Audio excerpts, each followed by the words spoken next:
आजच्या मॉडर्न युगातलं सर्वोत्तम career option बनलेलं आहे.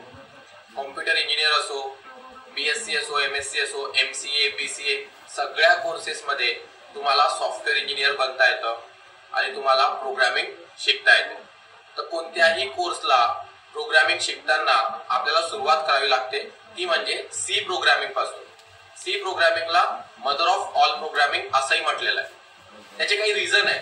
सी प्रोग्रामिंग मध्ये जे आपण कन्सेप्ट स्टडी करतो ते प्रोग्रामिंगचे कन्सेप्ट बाकी सर्व लँग्वेज साठी बेस म्हणजे फाउंडेशनचं काम करतात.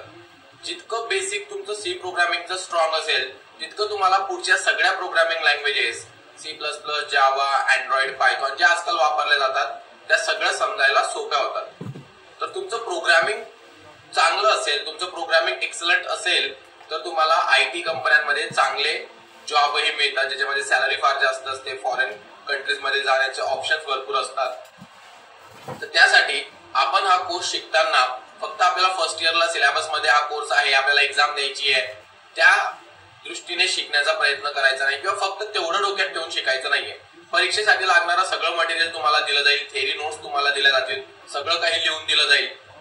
पण तुम्हाला प्रोग्रामिंग शिकायची आहे आणि एक चांगलं प्रोग्रामर बनायचंय, एक चांगलं सॉफ्टवेअर डेव्हलपर बनायचंय, या अँबिशनने तुम्ही प्रोग्रामिंग शिकण्याचा प्रयत्न करायचा आहे आणि तेवढं इम्पॉर्टन्स या सब्जेक्टला द्यायचं आहे. कारण या सब्जेक्टमध्ये जे काही तुम्ही शिकणार आहात ते तुमच्या पूर्ण प्रोग्रामिंग करिअरमध्ये आजपासून तर तुम्ही जॉब करायला लागाल तोपर्यंत सगळ्या ठिकाणी तुम्हाला कामाला येणार आहे. First year, second year, third year जे काही तुम्ही शिकाल ते सगळं याच्यावर डिपेंड करणार आहे. म्हणून या कोर्सला एकदम महत्व देऊन तुम्ही शिकून घ्यायचंय. ठीक आहे. आता आपला यावेळेला शिकण्याचा पॅटर्न कसा असणार आहे? दरवेळेला क्लासरूम मध्ये सगळ्या स्टुडंट्सला आमच्या समोर बसून आम्ही एक्सप्लेन करत असतो, पण या वेळेला लॉकडाऊन सिच्युएशन आणि पॅन्डेमिकमुळे आपल्याला ऑनलाईन लर्निंग करावं लागतंय, आम्हाला सुद्धा ऑनलाईन टीचिंग करावं लागतंय. पण ज्या पद्धतीने आम्ही क्लासरूम मध्ये शिकवतो, तुमचे सगळे सिनियर्स मॅक्झिमम लोक जळगाव मध्ये आमच्याकडून प्रोग्रामिंग शिकतात, तर ज्या पद्धतीने आम्ही क्लासरूम मध्ये शिकवतो त्याच पद्धतीने ऑनलाईन सुद्धा शिकवण्यासाठी आम्ही ऍप डेव्हलप केलेलं आहे. सुरुवातीला आम्ही प्रत्येक लेक्चर जसं क्लासरूम मध्ये शिकवलं जातं, जे जे टॉपिक आम्ही कव्हर करतो ते आम्ही रेकॉर्ड करणार आहे आणि हे रेकॉर्डेड लेक्चर तुम्हाला पाहायला मिळणार आहे. हे रेकॉर्डेड लेक्चर पाहिल्यानंतर 1-2 लेक्चर आपले रेकॉर्डेड पाहून झाल्यानंतर आपण लाईव्ह लेक्चर घेणार आणि आपल्या डाऊट डिफिकल्टी डिस्कस करणार किंवा कोणता टॉपिक समजला नसेल तर तो अजून डिटेलमध्ये तुम्हाला तिथं लाईव्ह लेक्चरला एक्सप्लेन केलं जाईल. रेकॉर्डेड प्लस लाईव्ह असा आपला पॅटर्न असणार आहे. आणि जे काही मटेरियल तुम्हाला लिहायचं आहे ते सगळं मटेरियल तुम्हाला PDF फॉर्म मध्ये ऍप्लिकेशन मध्ये दिलं जाईल. नोटबुक लावायची आणि जे जे लिहायला सांगितलेलं आहे ते सगळं नोटबुक मध्ये जसं आपण क्लासमध्ये लिहितो तसं लिहत राहायचं. ठीक आहे. तर आज आपण सुरुवात करणार आहे आपलं फर्स्ट चॅप्टर, ते म्हणजे इंट्रोडक्शन. आता इंट्रोडक्शन चॅप्टर हे जे आपण फर्स्ट चॅप्टर इथं घेतोय हे थिअरॉटिकल चॅप्टर आहे. या चॅप्टर मध्ये आपली प्रोग्रामिंगला सुरुवात होणार नाहीये. आपण जनरल गोष्टी, कॉम्प्युटर प्रोग्रामिंग शिकताना आपल्याला जे बेसिक गोष्टी माहित पाहिजे, काही महत्वाच्या डेफिनेशन्स माहित पाहिजे ते आपण या चॅप्टर मध्ये शिकणार आहे. आणि त्यानंतर नेक्स्ट चॅप्टर पासून आपलं ऍक्च्युअल सी प्रोग्रामिंग म्हणजे प्रॅक्टिकली जे प्रोग्राम आपल्याला करावे लागतात ते आपण शिकायला सुरुवात करणार. जे काही प्रोग्राम प्रॅक्टिस करायचे आहे मी ते प्रोग्राम प्रॅक्टिकली तुम्हाला दाखवेल. तुम्ही स्वतः कशी प्रॅक्टिस करायची ते सुद्धा तुम्हाला पूर्ण गाईड केलं जाईल, म्हणून त्याबद्दल तुम्हाला आता काही विचार करण्याची गरज नाहीये. तर इंट्रोडक्शन चॅप्टर मध्ये आपल्याला सगळ्यात आधी कोणाबद्दल इंट्रोडक्शन करून घ्यायला पाहिजे? तर आपल्याला इंट्रोडक्शन करून घ्यायला पाहिजे कॉम्प्युटर बद्दल, कारण कॉम्प्युटर प्रोग्रामिंग ही आपण कॉम्प्युटर साठी वापरणार आहे. तर हा जो कॉम्प्युटर आहे याच्याबद्दल तुम्हाला काय आयडिया? कॉम्प्युटर काय असतो? कॉम्प्युटर एक इलेक्ट्रॉनिक डिव्हाइस आहे, सगळ्यांना माहिती असेल. तर बघा त्याची डेफिनेशन काय? Computer is an electronic device which performs data operation. Computer हे असं इलेक्ट्रॉनिक डिव्हाइस आहे जे डेटा ऑपरेशन परफॉर्म करण्यासाठी यूज केलं जातं. आता ज्या वेळेलाही आपण कॉम्प्युटर या फील्ड बद्दल डिस्कस करतो तर 2 वर्ड तुमच्या नेहमीच ऐकण्यात आले असतील. एक म्हणजे हार्डवेअर आणि दुसरं म्हणजे सॉफ्टवेअर. तर कॉम्प्युटर हे हार्डवेअर आणि सॉफ्टवेअरने बनलेलं असतं. तर हार्डवेअर काय असतं माहितीये का तुम्हाला? हार्डवेअर हे फिजिकल कंपोनंट असतात जे कॉम्प्युटर मध्ये प्रेझेंट असतात. Physical component which can be seen and touched. असे कंपोनंट ज्यांना आपण पाहू शकतो, टच करू शकतो, जे आपल्याला दिसतात कॉम्प्युटरला कनेक्ट केलेले, त्यांना हार्डवेअर म्हटलं जातं. For example keyboard, Mouse, monitor, CPU हे सगळं हार्डवेअर पार्ट आहे. याच्यामध्ये इलेक्ट्रॉनिक सर्किट आहे जे हे ऑपरेशन्स परफॉर्म करतात. पण हे ऑपरेशन्स आपोआप परफॉर्म करत नाही. या इलेक्ट्रॉनिक कंपोनंट्सला ऑपरेशन परफॉर्म करण्यासाठी आपल्याला इन्स्ट्रक्शन्स द्याव्या लागतात आणि त्या इन्स्ट्रक्शन्स देणारा प्रोग्राम, त्या इन्स्ट्रक्शन्स देणारे प्रोग्राम म्हणजे सॉफ्टवेअर असतात. तर सॉफ्टवेअर अशा पद्धतीने डिफाइन केलं जातं, set of instructions given to computer for performing particular task, particular operation. तर आपण जे कॉम्प्युटरला इन्स्ट्रक्शन्स देतो, कॉम्प्युटर प्रोग्रामच्या फॉर्मॅटमध्ये जे आपण इन्स्ट्रक्शन कॉम्प्युटरला देतो त्यांना सॉफ्टवेअर म्हटलं जातं. तर आता हे जे आपण क्विकली स्टडी केलं, याला आपल्याला नोटबुक मध्ये लिहायचं आहे. त्या नोट्स तुम्हाला रेडीमेड दिल्या जातील, त्या नोट्स मी तुम्हाला एक्सप्लेन करतोय. Computer is an electronic device which is used to perform various data operations at higher speed and accuracy. तर कॉम्प्युटर एक असं डिव्हाइस आहे जे फार जास्त स्पीडने आपल्याला जे ऑपरेशन्स करून घ्यायचे असतात ते ऑपरेशन्स ऍक्युरेटली परफॉर्म करतो. आता कॉम्प्युटर मध्ये दोन गोष्टी येतात, हार्डवेअर आणि software. Hardware is physical component present in the computer system which can be seen and touched. असं कॉम्प्युटरचे कंपोनंट ज्यांना आपण पाहू शकतो, टच करू शकतो. For example keyboard, Mouse, monitor, CPU हे सगळं तुम्ही पाहिलं असेल. यांना हार्डवेअर म्हटलं जातं. याच्यामध्ये इलेक्ट्रॉनिक सर्किट असतं. त्यानंतर software is invisible set of instructions which is given to computer for performing specific task. आता बघा इथं काय म्हटलेलं आहे, इनविजिबल. कॉम्प्युटरला ज्या इन्स्ट्रक्शन्स देतो ते आपल्याला दिसत नाही. कॉम्प्युटर फक्त जे ऑपरेशन करतं ते आपल्याला दिसतं. कॉम्प्युटर प्रोग्रामरने किंवा सॉफ्टवेअर इंजिनियरने त्याला काय इन्स्ट्रक्शन्स देऊन ठेवलेले आहे ते आपल्याला दिसत नाही. आता एक्झाम्पल बघा सॉफ्टवेअरचे काय. Operating system Windows. कधी लॅपटॉप किंवा कॉम्प्युटर तुम्ही ऑन केला असेल तर तुम्हाला सगळ्यात आधी कॉम्प्युटर किंवा लॅपटॉप ऑन केल्यावर काय चालू होताना दिसतं, तर विंडोज ऑपरेटिंग सिस्टीम चालू होताना दिसते. ते एक सिस्टीम सॉफ्टवेअर आहे. ते सॉफ्टवेअर ज्या वेळेला कॉम्प्युटर मध्ये टाकलं जातं तेव्हाच कॉम्प्युटर पॉवर ऑन होतो आणि तुमच्या समोर ते विंडोजचा डेस्कटॉप, माय कॉम्प्युटर, माय नेटवर्क प्लेसेस, रिसायकल बिन वगैरे सगळे जे आयकॉन येतात, जे तुम्ही माऊस कीबोर्डने कॉम्प्युटर वापरायला सुरुवात करतात ते त्या ऑपरेटिंग सिस्टीममुळे. जर ती ऑपरेटिंग सिस्टीम सॉफ्टवेअर कॉम्प्युटर मध्ये नसलं, विंडोज कॉम्प्युटर मध्ये नसली तर ते फक्त खाली डब्यासारखं आहे, ते चालू सुद्धा होणार नाही आणि काही नसेल त्याच्यामध्ये. तर कंपनी ज्या वेळेला कॉम्प्युटर बनवते, आता लिनोवो, HP, डेल अशा वेगवेगळ्या कंपन्या कॉम्प्युटर बनवतात, पण जनरली जास्तीत जास्त यूज होणारी ऑपरेटिंग सिस्टीम आपल्या इंडियामध्ये आहे विंडोज. तशी उबुंटू, मॅकिंटोश, सॉलिड अशा वेगळ्या ऑपरेटिंग सिस्टीम सुद्धा आहेत, पण आपण विंडोज 10, विंडोज 7, विंडोज 8 जनरली आपल्याकडे वापरतो.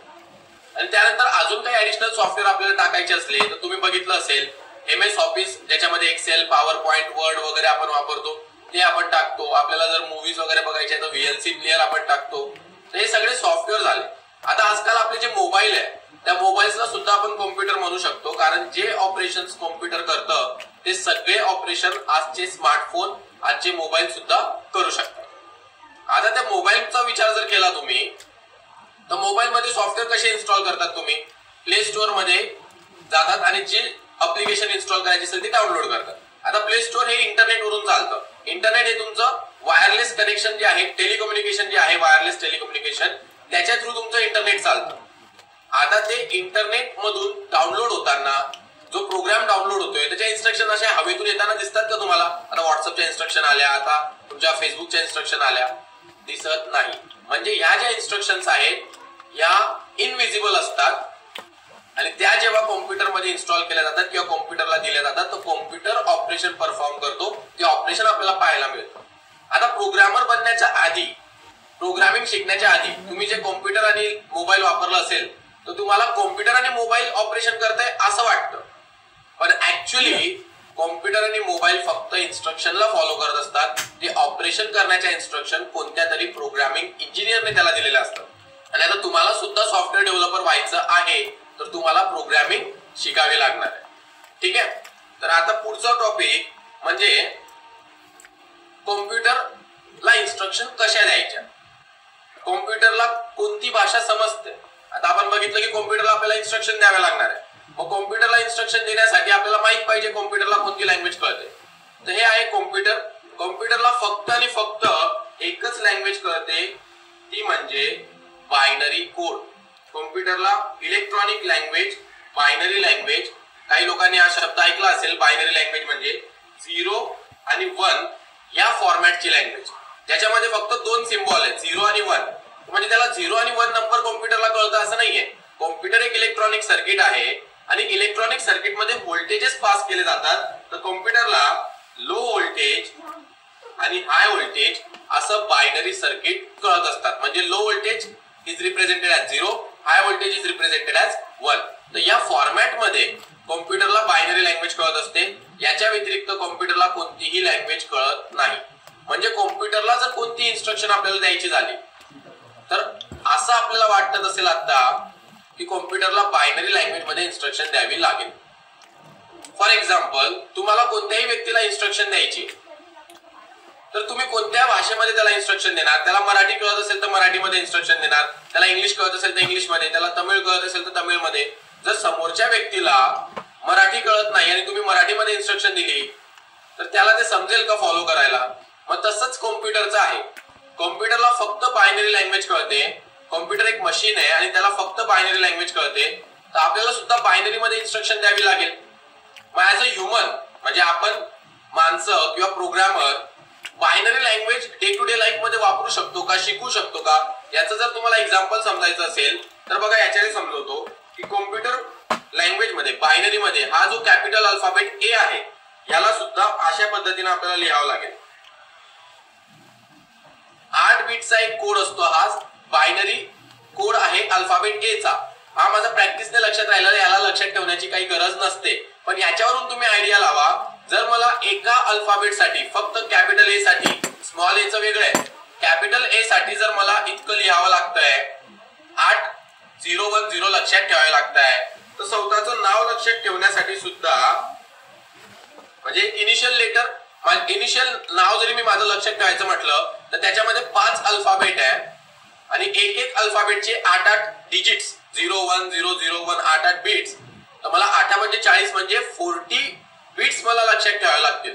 शक्य आहे का माझ्यासाठी ते? आणि कितीही प्रयत्न करून मी ते लक्षात ठेवलं तर मी कोणत्या दुसऱ्या माणसाला जेव्हा ते बिट्स सांगेल 40 बिट, माय नेम इज 01000111 असं काहीतरी, तर कळेल का त्याला? ते कोणालाही कळणार नाही. मग माणसासाठी बायनरी लँग्वेज मध्ये कम्युनिकेट करणं किंवा बायनरी लँग्वेज प्रॅक्टिकली वापरणं शक्य नाहीये. कॉम्प्युटरला पाहिजे बायनरी मध्ये इन्स्ट्रक्शन आणि माणसं बायनरी लँग्वेज वापरू शकत नाही प्रॅक्टिकली. नेक्स्ट टू इम्पॉसिबल आहे. तर आपण कोणती लँग्वेज वापरतो? प्रोग्रामर कोणती लँग्वेज वापरतो? प्रोग्रामर आपल्या डे टू डे लाईफ मध्ये इंग्लिश वापरतो. तर सायंटिस्ट लोकांनी काय विचार केला की इंग्लिश लाईक प्रोग्रामिंग लँग्वेज बनवल्या पाहिजे. म्हणजे इंग्लिशचा वापर करून आपण प्रोग्रामिंग लँग्वेजेस बनवल्या पाहिजे. म्हणजे कॉम्प्युटरला इन्स्ट्रक्शन देणं सोपं होईल. म्हणून आपण ज्या काही प्रोग्रामिंग लँग्वेज शिकतो, C++, जावा वगैरे, या इंग्लिश वापरून बनवल्या गेलेल्या आहेत. म्हणून या इंग्लिश सारख्या वाटतात. इंग्लिशचा आणि याचा काही संबंध नाही. या प्रोग्रामिंग लँग्वेजेसचे आपले स्वतःचे वेगळे रूल्स आहेत आणि आपण ते रूल्स फॉलो करून इन्स्ट्रक्शन लिहित असतो. तर या लँग्वेजेस इंग्लिश मध्ये बनवण्याचं रिझन फक्त इतकं आहे की आपल्याला बायनरी मध्ये कॉम्प्युटर सोबत कम्युनिकेट करता येणार नाही आणि कॉम्प्युटरला बायनरी सोडून दुसरं काही समजत नाही. कॉम्प्युटरला आपण सी प्रोग्रामिंग शिकवणार आहे का? कॉम्प्युटरला मराठी किंवा कॉम्प्युटरला हिंदी शिकवू शकतो का? कॉम्प्युटरला शिकता येत नाही. कॉम्प्युटरला फक्त इन्स्ट्रक्शन्स फॉलो करता येतात. मग आता कॉम्प्युटरला आपण instruction English like programming languages म्हणजे C++, जावा एक्सेट्रा मध्ये देणार आहे आणि कॉम्प्युटरला कळतं फक्त बायनरी. म्हणजे कम्युनिकेशन अजूनही पूर्ण होत नाहीये. तर लक्षात घ्या, एक व्यक्ती आहे ज्याला मराठी कळते आणि एक व्यक्ती आहे ज्याला फक्त हिंदी कळते.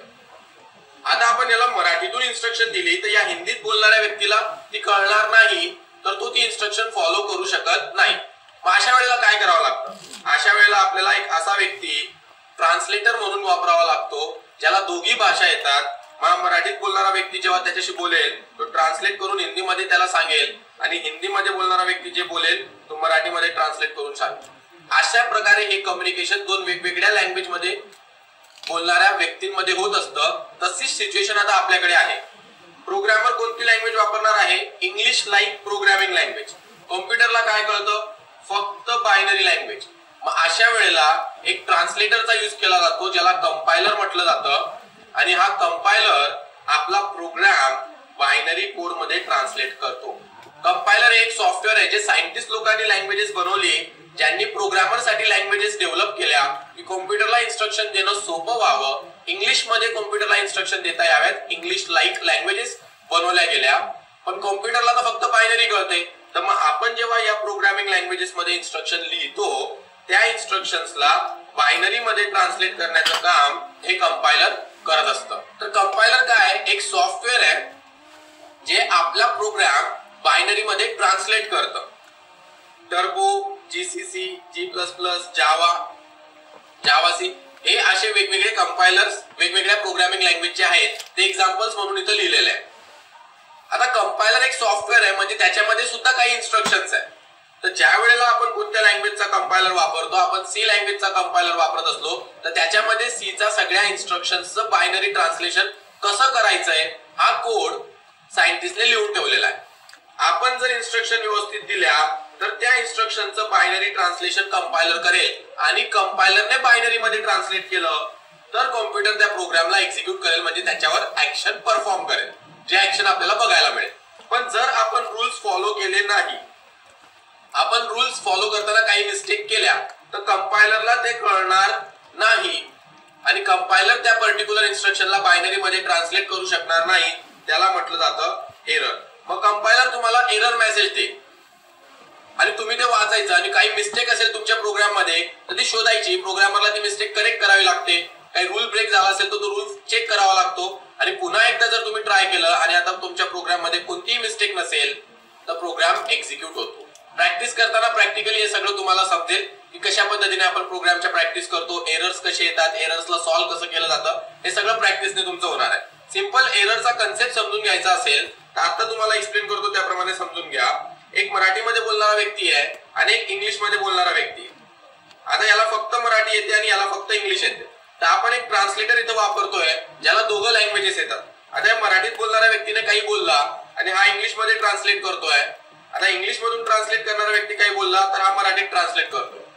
आता या मराठीतून बोलणाऱ्या व्यक्तीने चुकून कोणता दुसरा शब्द वापरला, फ्रेंच लँग्वेजचा किंवा हिंदी किंवा वेगळ्या लँग्वेजचा, तर ट्रान्सलेटरला ते कळणार नाही आणि तो इंग्लिश मध्ये ट्रान्सलेट करू शकणार नाही. तसंच कंपायलरच्या बाबतीत समजून घ्यायचंय की तुम्ही जर रूल ब्रेक केला तर कंपायलरला कळणार नाही की याला बायनरीत कसं ट्रान्सलेट करायचं आणि ते ट्रान्सलेशन होणार नाही. म्हणून रूल्स फॉलो करणं आपल्याला महत्वाचं आहे. तर 2 महिने जो आपला हा कोर्स आता चालणार आहे आणि पुढचे जे आपण सगळे लेक्चर मध्ये प्रोग्रामिंग शिकणार आहे त्याच्यामध्ये आपल्याला रूल्स शिकायचे आहे आणि त्या रूल्सवर प्रॅक्टिस म्हणून भरपूर प्रोग्राम करायचे आहे. तर प्रॅक्टिसने ऑटोमॅटिकली रूल्स आपले परफेक्ट होत जातात. कोणतीही लँग्वेज शिकताना आपण त्याच्यात परफेक्ट कसे होतो, जितकी जास्त आपण ती लँग्वेज वापरतो तितकं आपण त्याच्यामध्ये परफेक्ट होतो. तर तसं आपण प्रॅक्टिस साठी भरपूर प्रोग्राम प्रत्येक टॉपिक मध्ये घेत जाणार आहे, तर ऑटोमॅटिकली तुमचे हे सगळे रूल्स परफेक्ट होतील. तुम्हाला आता फक्त मी एक आयडिया दिली की प्रोग्राम कसा एक्झिक्यूट होतो. तुम्हाला नेहमी ही डायग्राम लक्षात ठेवायची आहे की आपण लिहिलेला प्रोग्राम आधी ट्रान्सलेट होणार आहे आणि ट्रान्सलेट झाल्यानंतर तो एक्झिक्यूट होणार आहे. म्हणून आपल्याला रूल्स प्रॉपरली फॉलो करणं फार गरजेचं आहे. आता आपण बघू काही पुढच्या डेफिनेशन्स, ज्याच्यातली आपली नेक्स्ट डेफिनेशन आहे प्रोग्रामिंग लँग्वेज. आता लँग्वेज म्हणजे तुम्हाला माहितीच असेल, लँग्वेज आपण लहानपणापासून वापरत आलेलो आहे. लँग्वेजची डेफिनेशन सांगता येईल का तुम्हाला? तुमच्या मनात तुम्हाला लँग्वेज बद्दल विचार करता येईल का की लँग्वेज म्हणजे काय असतं? तर लँग्वेज म्हणजे मीडियम ऑफ कम्युनिकेशन, एकमेकांशी बोलण्यासाठी, संभाषण करण्यासाठी जे माध्यम आपण वापरतो ते म्हणजे भाषा. आपण मराठी भाषा वापरतो, हिंदी भाषा वापरतो, इंग्लिश भाषा वापरतो किंवा अजून वेगवेगळ्या भाषा वापरल्या जातात. सगळ्या भाषांचा पर्पज काय? कम्युनिकेशन, एकमेकांसोबत संभाषण करण्यासाठी, विचारांची देवाणघेवाण करण्यासाठी आपण भाषा वापरतो. म्हणजे language is medium of communication. आता प्रोग्रामिंग लँग्वेजला कसं डिफाइन करता येईल? तर programming language is medium of communication between human and computer. It is used to write programs and give instructions to computer. For example, C, C++, Java, Python, etc. तर programming language he medium of communication आहे आपल्यामध्ये आणि कॉम्प्युटरमध्ये. Programmer मध्ये आणि computer मध्ये communication कसं होतं? तर प्रोग्राम्सच्या थ्रू, इन्स्ट्रक्शन्सच्या थ्रू, आणि ते इन्स्ट्रक्शन लिहिण्यासाठी, त्या प्रोग्राम लिहिण्यासाठी आपण या प्रोग्रामिंग लँग्वेजेस वापरतो. अशा बऱ्याच प्रोग्रामिंग लँग्वेजेस आहेत. 3-4 एक्झाम्पल मी जे तुमच्या समोर ठेवलेले आहे हे सगळ्यात जास्त यूज होणाऱ्या प्रोग्रामिंग लँग्वेजेसचे एक्झाम्पल तुमच्या समोर ठेवलेले आहे. पण भरपूर प्रोग्रामिंग लँग्वेजेस आतापर्यंत सायंटिस्ट लोकांनी डेव्हलप केलेल्या आहेत. आता नेक्स्ट डेफिनेशन म्हणजे कंपायलर, जे आता आपण स्टडी केली मागच्या डायग्राम मध्ये, त्याला कसं डिफाइन करता येतं. Compiler, it is a software that translates high level language code into machine code और binary code. For example turbo C, GCC, G++, Java C etcetera, हे सगळे कंपायलरचे एक्झाम्पल झाले. आता कंपायलर जे काम करतं त्याला म्हटलं जातं कंपायलेशन. आणि कंपायलेशन झाल्यानंतर कॉम्प्युटर जे ऑपरेशन आपण दिलेल्या इन्स्ट्रक्शन वर करतं त्याला म्हटलं जातं एक्झिक्युशन. तर नेक्स्ट डेफिनेशन आपली अशी आहे, compilation, translation of programme into binary is referred as compilation. Execution, action performed by computer on compiled binary code is execution. बघा, कंपायलेशन आणि एक्झिक्युशन मध्ये स्मॉल डिफरन्स आहे. कंपायलेशन आधी होतं, एक्झिक्युशन नंतर होतं. आपण कॉम्प्युटरला ज्या इन्स्ट्रक्शन दिलेल्या आहेत त्याच्यावर जेव्हा कॉम्प्युटर ऑपरेशन परफॉर्म करतो, ऍक्शन परफॉर्म करतो, त्याला एक्झिक्युशन म्हटलं जातं. पण कॉम्प्युटरला ऑपरेशन परफॉर्म करण्यासाठी आधी त्या इन्स्ट्रक्शन्सचं, आपण लिहिलेल्या प्रोग्रामचं बायनरी मध्ये ट्रान्सलेशन करावं लागतं. त्या ट्रान्सलेशनला कंपायलेशन म्हटलं जातं. म्हणजे कंपायलेशन इज ट्रान्सलेशन आणि ऍक्शन म्हणजे एक्झिक्युशन. दोघांमध्ये स्मॉल डिफरन्स आहे. विदाउट कंपायलेशन तुमचं एक्झिक्युशन कधीही होऊ शकत नाही. जोपर्यंत तुमचा प्रोग्राम बायनरी मध्ये ट्रान्सलेट होणार नाही आणि कॉम्प्युटरला त्याचा ऍक्शन करायला जे कोड पाहिजे ते मिळणार नाही, तोपर्यंत कॉम्प्युटर एक्झिक्युशन करू शकत नाही. म्हणून आपला प्रत्येक लिहिलेला प्रोग्राम आधी कंपाइल केला जातो आणि त्यानंतर एक्झिक्यूट केला जातो. तर ही ऑर्डर नेहमीच अशा पद्धतीने असणार आहे. प्रॅक्टिकली जेव्हा आपण प्रोग्राम करायला सुरुवात करू तर तुम्हाला कंपायलर सुद्धा दाखवलं जाईल, कंपायलर सॉफ्टवेअर कसं वापरायचं ते शिकवलं जाईल, त्याच्यामध्ये प्रोग्राम कसा लिहायचा, कंपायलेशन काय असतं, एक्झिक्युशन काय असतं, हे सगळं प्रॅक्टिकली तुम्हाला बघायला मिळेल. पण आता थिअरॉटिकली आपल्याला या चॅप्टर मधल्या काही बेसिक गोष्टी स्टडी करायच्या होत्या, म्हणून मी तुम्हाला सगळं डेफिनेशन्स एक्सप्लेन केलेले आहे. आता आजच्या पहिल्या लेक्चर साठी एवढं इनफ आहे, कारण की तुम्हाला आता या नोट्स लिहायच्या सुद्धा आहे आणि सुरुवातीला आपल्याला थोडं स्लोली स्टार्ट करावं लागेल. ठीक आहे, म्हणजे प्रत्येक कन्सेप्ट तुम्हाला एक दोनदा रिपीट बघायचं असलं तर रिपीट तुम्ही बघू शकता व्हिडिओ. काही समजलं नसेल तर त्याच्यावर तुम्हाला डाऊट डिफिकल्टी विचारता येतील आणि हळूहळू आपण पुढे जाऊ. प्रत्येक लेक्चर हे 30 ते 40 मिनिटाच्या आतमध्ये ठेवण्याचा आम्ही नेहमी प्रयत्न करणार आहे, कारण त्याच्याहून मोठं लेक्चर बघितलं तर मग त्या गोष्टी समजायला कठीण होतील. ठीक आहे, आता हे लेक्चर आजचं फर्स्ट लेक्चर आहे म्हणून फक्त मी डेफिनेशन तुम्हाला एक्सप्लेन केलेला आहे. तुम्हाला एक पॅटर्न सुद्धा समजला पाहिजे की कशा पद्धतीने आपण ऑनलाईन लर्निंग करणार आहे. ठीक आहे, so this is it for today. उद्या आपण या चॅप्टरच्या पुढच्या भागामध्ये काही पुढच्या इम्पॉर्टंट थिअरॉटिकल टॉपिकला स्टडी करणार. ठीक आहे, थँक्यू, गुड बाय.